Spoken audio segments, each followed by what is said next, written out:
আমার বাসায় ব্রকলি আনা হয় চাইনিজ আইটেম রান্না করার জন্য। বাট চাইনিজ আইটেম তো সবসময় রান্না করা হয় না, মাঝে মধ্যে রান্না করা হয়।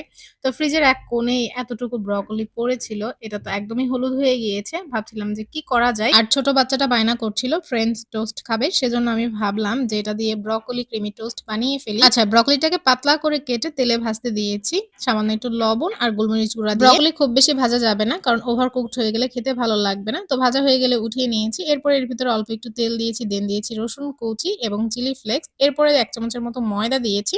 দেন ভেজে নিয়ে এর ভিতরে দুধ এড করেছি। তারপরে দিচ্ছি গোলমরিচ গুঁড়া, অরিগানো এবং চিজ দিয়ে ভালোভাবে মিশিয়ে নিয়েছি। এরপরে ব্যালেন্সের জন্য একটু লবণ দিয়েছি স্বাদ মতো। চিজটা মেল্ট হয়ে গেলেই আমি এর ভিতরে ওই যে ভেজে রাখা ব্রকলি দিয়ে নাড়াচাড়া করে নামিয়ে নেব। মোটামুটি এটা রেডি আমার। এখন জাস্ট ২ টা রুটি আমি সেঁকে নিচ্ছি। এই যে টোস্টের মতো, যাদের টোস্টার আছে তারা তো টোস্ট করে নিলেই হয়ে গেল। আচ্ছা, আমার জন্য যেটা রেডি করি সেটাই কিন্তু আপনাদের সাথে শেয়ার করি। বাকিদেরটা কিন্তু শেয়ার করি না। যাই হোক, এই তো আমার রেডি হয়ে গিয়েছে ব্রকলি ক্রিমি টোস্ট। এটা খেতে কিন্তু ভীষণই মজা। আজকের মতো এখানেই বিদায় নিচ্ছি। পরবর্তী ভিডিওতে কথা হবে। তত সময় ভালো থাকবেন, সুস্থ থাকবেন। আসসালামু আলাইকুম।